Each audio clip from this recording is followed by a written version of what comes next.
again. I'm back and just wanted to show you one of the projects that I did. My inspiration came from Genesis 644 and Zanero. Zanero has a blog, and she sells the Clock chipboard album. And when I saw the clock, and that was my inspiration, I saw that there was so many possibilities or things that you could do with these, just besides, you know, doing a clock mini album. So the first two that I made, which is in a previous video, is something that I was looking at their videos and just going by drawing what I could see, but I tried not to copy exactly the exact same thing, even though it does look like it might be the exact. It's a little bit different.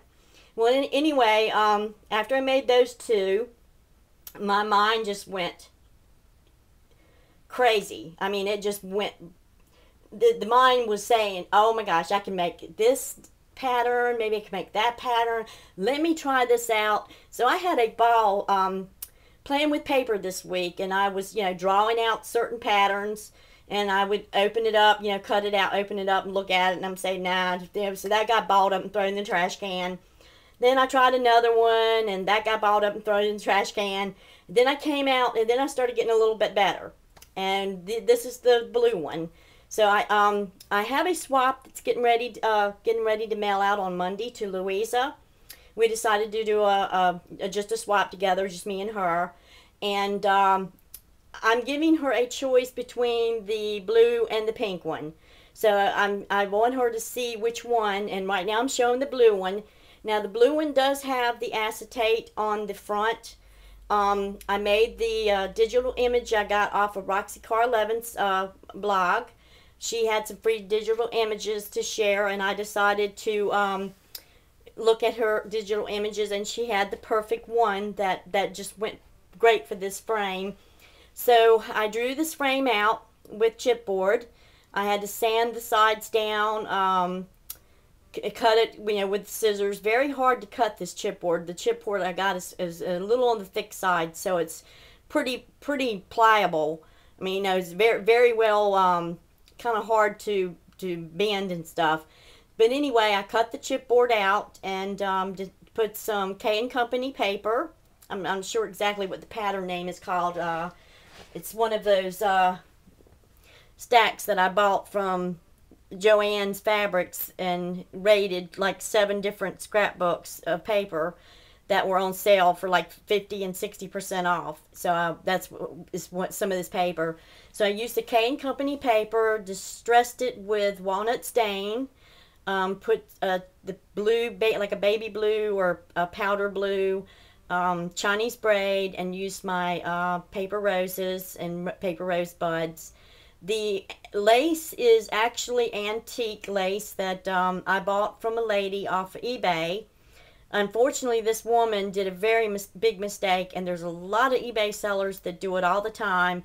They, you know, they see this bag of lace, they might have an ancestor that passed away or something, and they decide to eBay the lace, you know, thinking that they'll get a few bucks for it, and they just put it in a box and just or we'll throw it on a couch somewhere and just show the lace, and you know, you don't get to see what it looks like, so nobody bids on it.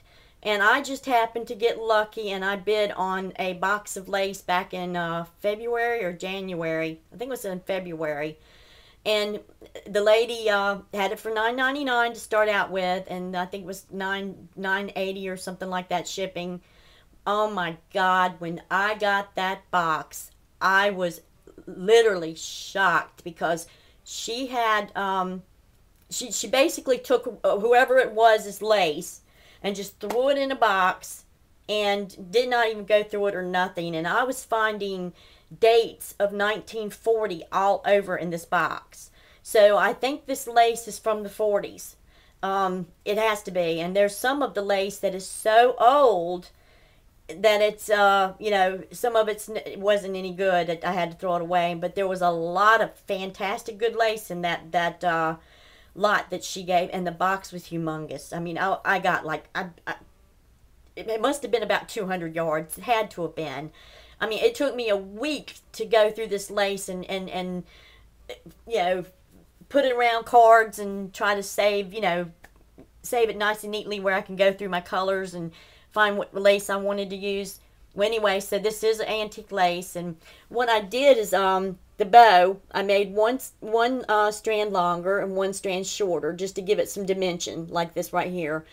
And the I faded the frame or the picture out some to make it look like it's an older frame or older picture. And it, like I said, it does have the backing in the back, the little slot where you can put the picture in.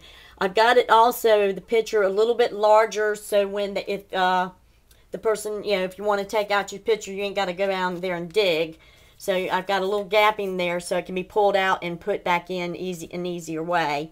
But this is the back part, and then there's the front. She turned out really, really beautiful. I really love her. Okay. Well, Luisa has a choice. I made a pink one and I made a blue one. One I'm going to keep for myself and one I'm going to let her have. I hope she'll pick the blue one because I really love this pink one. So anyway, this is the pink one that I made. And this is hand-drawn by me. Nobody, I didn't copy anybody's clocks. This just came out of my head. And I used my paper. And I used, again, K & Company paper. And embellished it with the pink-colored Tim Holtz Distress ink on the edges. I had to cut it down and sand the chipboard smoothly.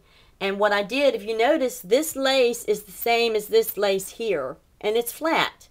But what I did is I took each piece of lace in between the centers here and like folded it over and glued it. So it has like a box pleat feel to it. Now this is also antique lace, came from the same lady I purchased from, so it's from the 1940s, I'm pretty sure. And you know, I tied a bow, glued the bow at the top, put the paper roses. Now this one here does not have the acetate on it, and the picture is done a little bit darker. I used it basically as a frame plaque, so it's permanently in there. It doesn't come out. And there's the backing of the paper. And you can see where I glued it.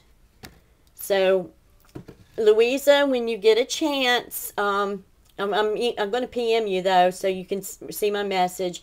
But when you get a chance, take a look at these videos, this video here, and let me know which one that you like the most, the blue one or the pink one.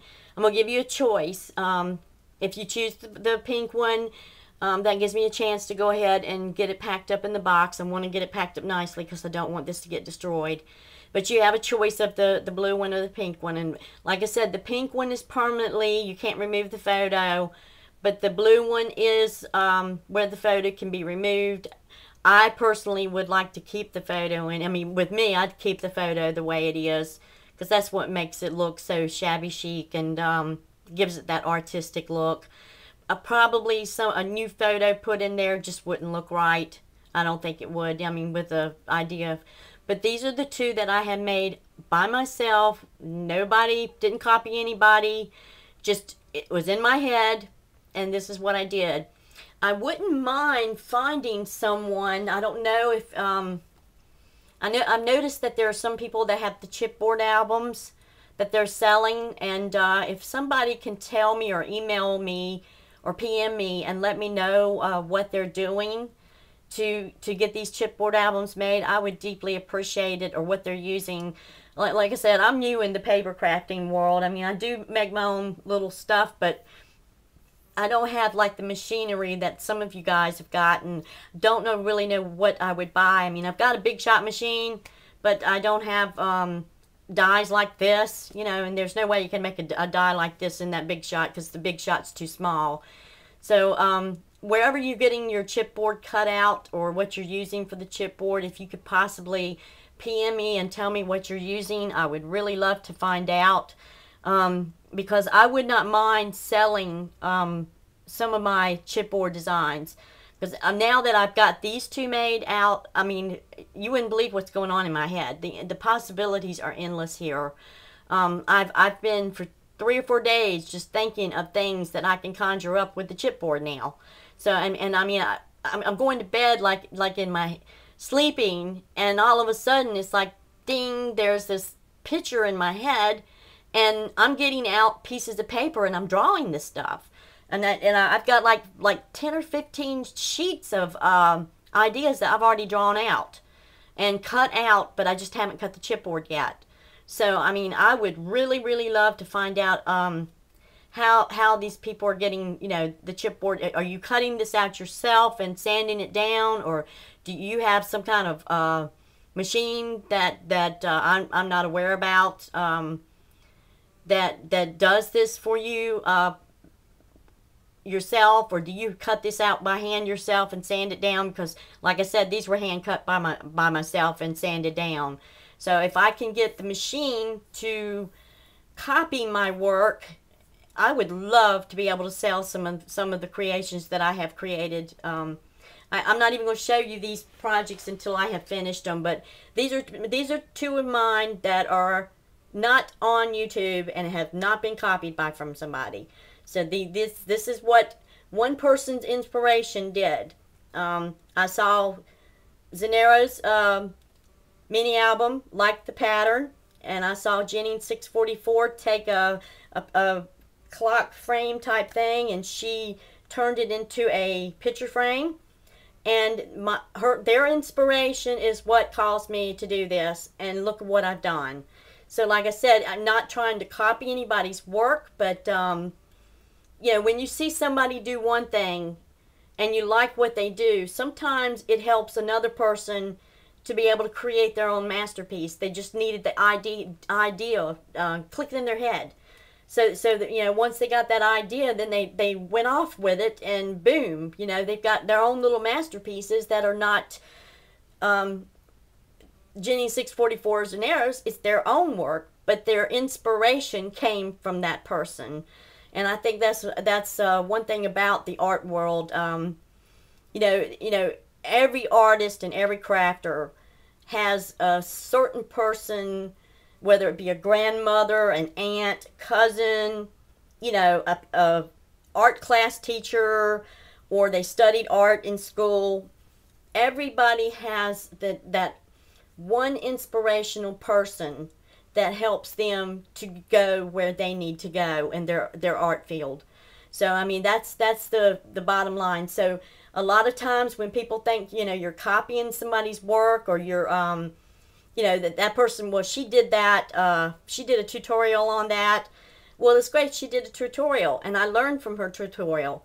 And by doing her tutorial, you know, making one of her little pieces, it's turned me to be make my own designs. So, you know, my inspiration came from that person, and I will not say that it didn't, because it did. But, you know, the inspiration came from those two people in YouTube, and because of them, I have made my own masterpieces that are mine and nobody else's. So, well, anyway, Luisa, you get a chance. Let me know what you want, the pink one or the blue one. That way I can get these this one packed up and put in. There's other goodies in the box besides this, but I'm not showing you those. That's something I don't want you to see. But you do have a choice of either one, the pink or the blue.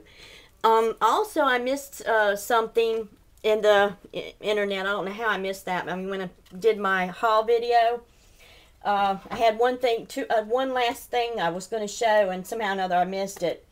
While I was at the Salvation Army store yesterday too, I ran into they're actually, I didn't know what they were to start out with, and then after it dawned on me when I picked them up, they're ceiling fan blades. But these are made of wood, and they're very heavy and durable. They've got the little hole in the back where you can actually put your, you know, screw up where it can be hung on a wall, and you know, they're not in that great a shape now, but I thought for crafting, oh my gosh, they make really awesome looking plaques. Look at this piece. I paid 59 cents for it. I bought 4 of them, and this is the one that I found. And I thought I was like, oh wow, that will make an awesome looking plaque. So 59 cents I bought that one. And then I bought, there was only 4 of them. There was this one here. They're very good size. So, I mean, you can make a really decent looking plaque with these. See the shape of it? And like I said, it has a metal hook in the back where it can actually be hung on the wall. So I don't have to put any hooks on the back. I'm not really sure if I'm going to use the larger ones, but because they were 59 cents, I decided to grab them just in case that something hits my eye that I would like to do with this. But this is, I bought 2 of these, and these are the larger ones. And that's probably about, I'd say about maybe 15, 16 inches. Somewhere around there, by maybe 10 inches across. Very good size. Now those 2 I don't really, I mean, they don't really hit me, but they do. And I also, when I did that video, I don't know how I missed this, but there was 3 books that I found.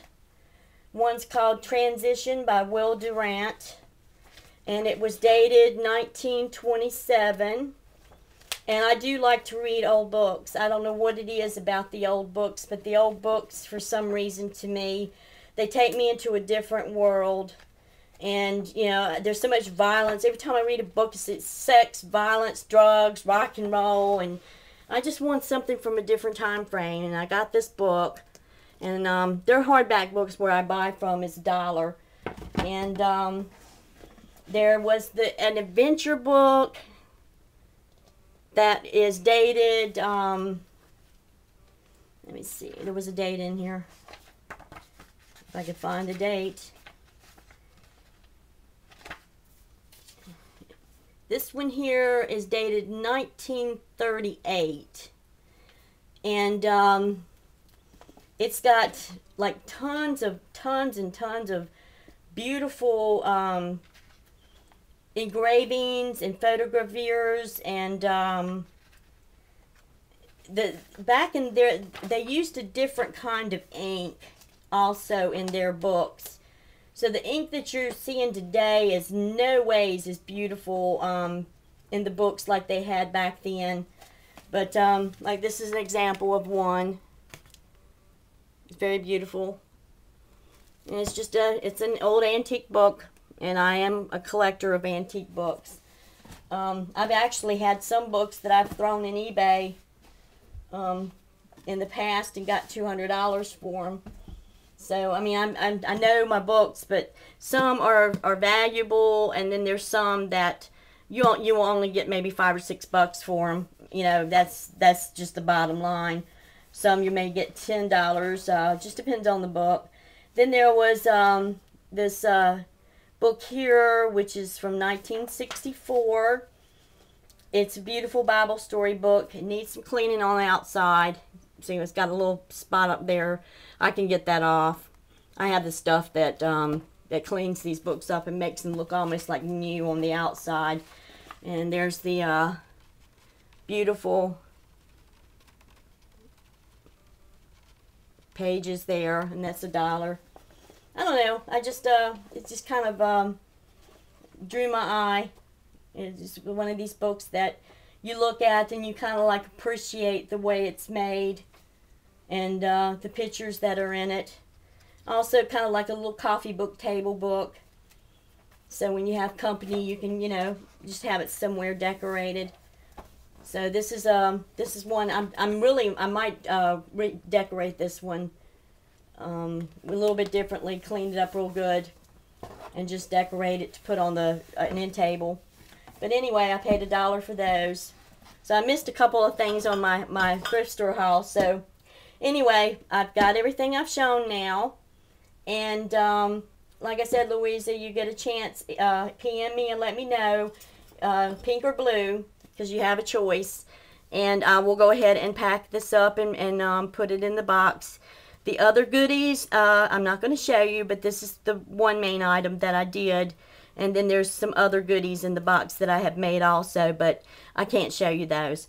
But anyway, you have a nice weekend, guys, and I will talk to you later. Bye-bye.